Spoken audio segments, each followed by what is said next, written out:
Our second presenter today is Kelli Barr of the Center for the Study of Interdisciplinarity at the University of North Texas. I met Kelli in Evanston last year at Altmetrics 12, where she gave a thought-provoking presentation on the implicit and explicit roles and meanings of reference, but both in a formal and a social meanings. And I'm extremely glad that she's able to join us from New York today, and she'll be giving us a talk entitled Occupying Accountability, Evaluation by Whom and for What. And I understand there are no slides accompanying this presentation. Is that right, Kelli? Nope. No slides. So, I'm going to take my chance to be a good philosopher here with that. Thanks, Kelli. Yeah, thanks for having me here. I'm really excited about this platform, mostly because it's been going really smoothly, and that's wonderful. But also because I have no idea who my audience is, and I think that's fantastic. So I want to start by saying that my presentation is going to be quite different because I'm trying to approach the question of basically, what are we doing all of this evaluation for? So previously we've heard a bit of the sort of technical dimensions of how to account for academic research. And here I want to take a sort of broader approach to say, what is the kind of context that all of this evaluative activity is taking place in? So I guess the main point that underlies what I'm going to be talking here is something that I presented at the Altmetrics convention where I met some of the people who are here. And that point is basically that any measure of impact for published academic work is already incorporating prior judgments that call into question the greater supposed objectivity of these measures in comparison with the supposed subjective judgments rendered through traditional peer review processes. So citations indicate the usefulness of particular publications, but those publications themselves pass through multiple stages of peer review before being cited. For example, pre-publication peer review of the grant proposals issued to pursue the research project in general, and even the peer reviews of the individuals conducting the research, for example, in their university departments or faculties. So it follows that no metric is going to be absolutely objective just by virtue of being quantitative in appearance. And now I point that out for the sake that I think there's an interesting potential balance between metrics and peer review, and specifically metrics and academic judgment or expert judgment sort of broadly construed there. So I just want to keep that in mind as I'm going through the rest of this presentation. So the point that I guess the train of thought that I want to take up here is really, what is all this evaluation activity for? So my research thus far has primarily been concerned with questions such as, when we're doing these quantitative evaluations, what's actually being measured, and more importantly, what's being lost in translation? So the sort of social, political, ethical implications of quantitative evaluation. And is it the case that the flow of ideas can actually be quantified without losing something essential in the translation? If it's the case that something is lost, then is quantitative evaluation worth the price?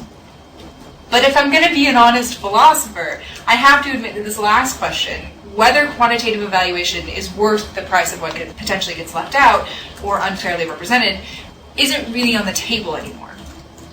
Now, why it's no longer on the table, I think is perhaps a more interesting question than how to get it back on the table. I think many metrics that attempt to quantify impact, particularly at the state or the national level, are to a large extent a reaction to the perceived shortcomings in the process of peer review, mostly for the reasons that there have been numerous studies on the sort of rampant bias inherent in a lot of peer review processes. But as I've concluded in the course of my research, the quantitative evaluations are no less dependent upon subjective judgments than the outcomes of peer review. So what underlies these evaluations are tacit philosophical commitments to the assumption that values such as objectivity and transparency are normatively preferable, that is, preferable for their own sake when it comes to evaluating impact. That is, they're considered to be universally good no matter what the circumstances, and I want to really challenge that idea. The problem of unintended ethical and political consequences regarding the use of quantitative metrics is a problem, I think, with the value assumptions being made, this sort of emphasis on objectivity and transparency at the expense of considerations of fairness or the role of expert judgment. And I think the wide dissatisfaction that many of us have expressed with traditional measures of research quality and impact is testament that there are dubious political implications, not to mention ethical ones, associated with these existing measures. So perhaps the most prominent example in my mind, a quick one, is the impact factor, for the reasons that the highest ranking journals in the natural sciences have impact factors between 20 and 30. While no journal in the social sciences, arts, or humanities has an impact factor above 12, at least not that I found. So is it really the case that the sciences have that much more impact than the social sciences, arts, or humanities? Or rather, is it not that there are some dubious assumptions behind the measures that result in this outcome? For example, the impact factor assumes that all research proceeds according to the same sorts of methods and processes found in the natural sciences. But this is manifestly untrue. Research processes differ widely by discipline, even within the sciences themselves. So there's not only one way to conduct research. Right? And the conclusion that I derive from all of this is it ends up being a kind of recommendation. Since evaluation is inherently a goal-directed activity, the particular values that go into shaping what impact means and how we respond to demands for accountability are dependent upon the context. That is, the particular goals at which the activity itself is being directed, the research is being directed.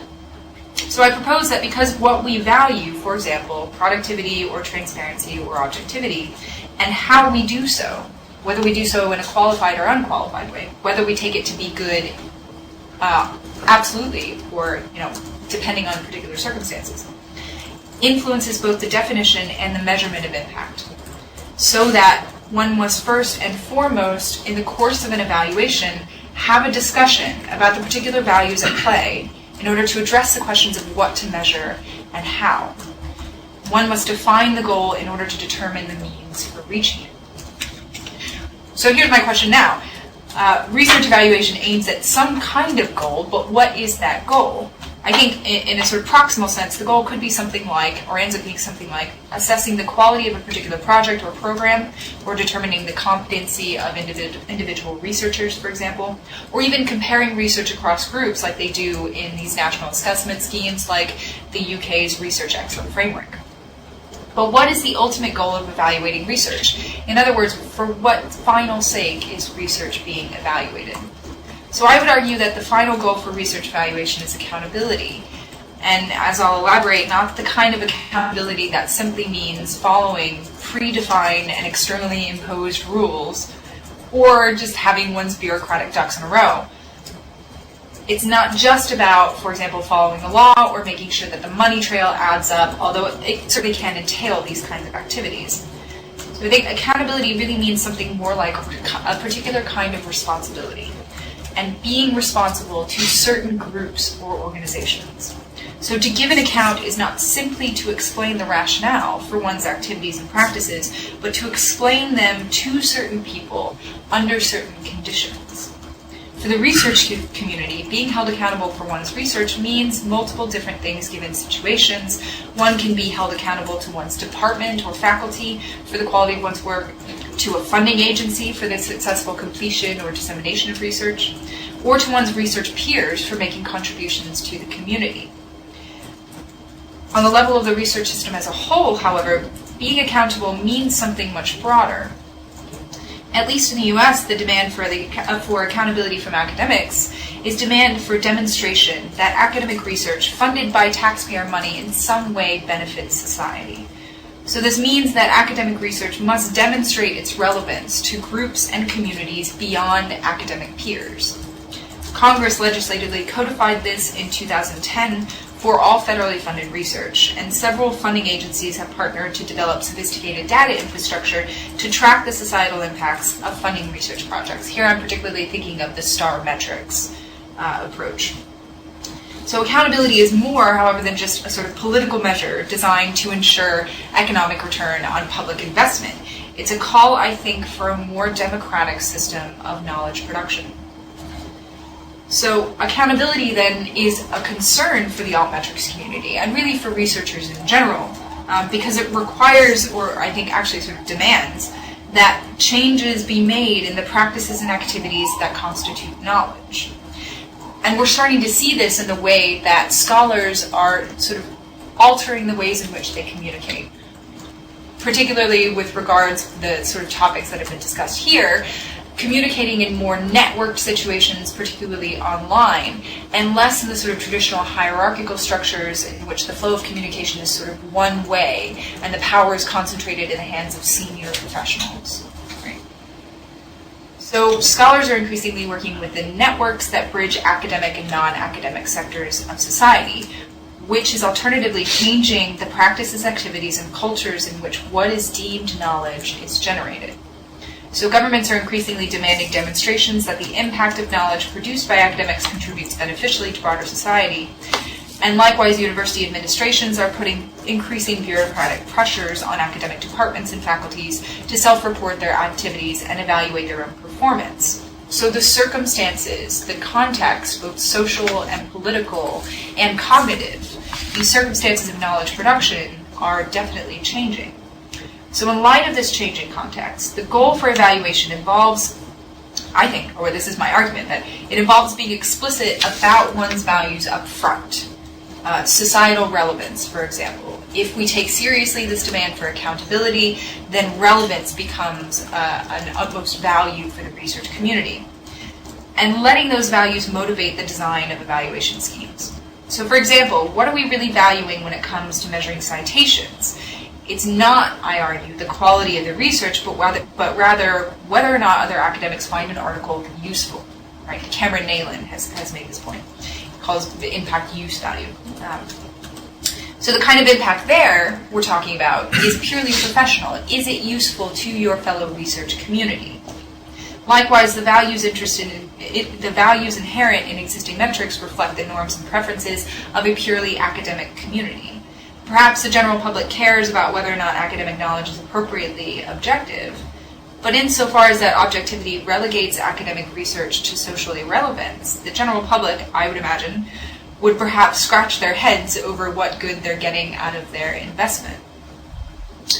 So if it's relevance that we want from knowledge, then it's relevance that needs to be evaluated. I think the appropriate place to begin with that, this is just me throwing out a sort of recommendation, the appropriate place to begin with that, to begin building evaluative practices that assess relevance, is within the academy, particularly as it concerns the kinds of standards and criteria for generating that knowledge in the first place. And what I mean by that is the standards for what constitutes rigor. Right? So if it's the case that we value social relevance, this means that we ought to expect different things from knowledge production activities that are designed to result in socially relevant knowledge. And here I would emphasize criteria like timeliness, whether or not the research actually is relevant to a particular social issue or political problem or policy context, and whether the research actually gets to that context in time to make some sort of difference.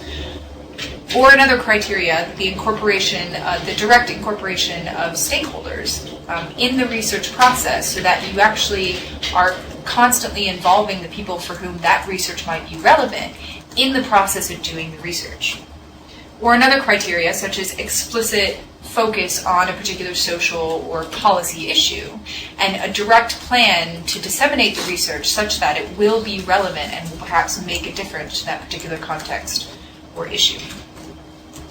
And I think insofar as we're talking about what evaluation done this way might look like, I think it would look much more like a case study than it would having just a sort of suite of numbers or evaluative tools at one's disposal.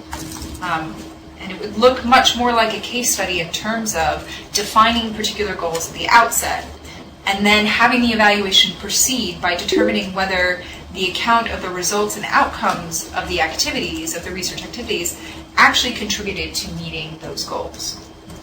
So evaluation is inherently a process involving judgment, and so the evaluations should look more like case studies than a sort of host of numbers that give reference to provide the context for the evaluators.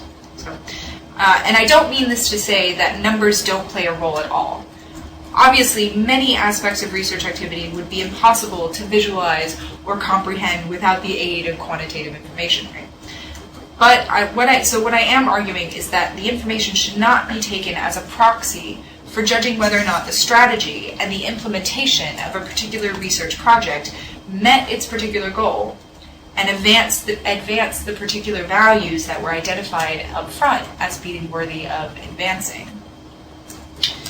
And since accountability is about giving an account to a particular group, there's also rhetorical concerns at play here. To whom is one being held accountable, and what does or do these groups value? How is one's activity contributing to or critically engaging with the value of this or that particular group for whom one's research might be relevant? These are the kinds of questions that I think should be coming into play when we think about evaluating scholars who are communicating primarily in networks and primarily for the sake of being accountable to groups and communities outside of the academy. So in that sense, the task of evaluation should be to make those values explicit in the course of determining how the descriptions provided by the numbers may be meaningful to the strategy, the overall strategy that's being assessed. And I think I want to end it there to leave some time for questions. So, thank you.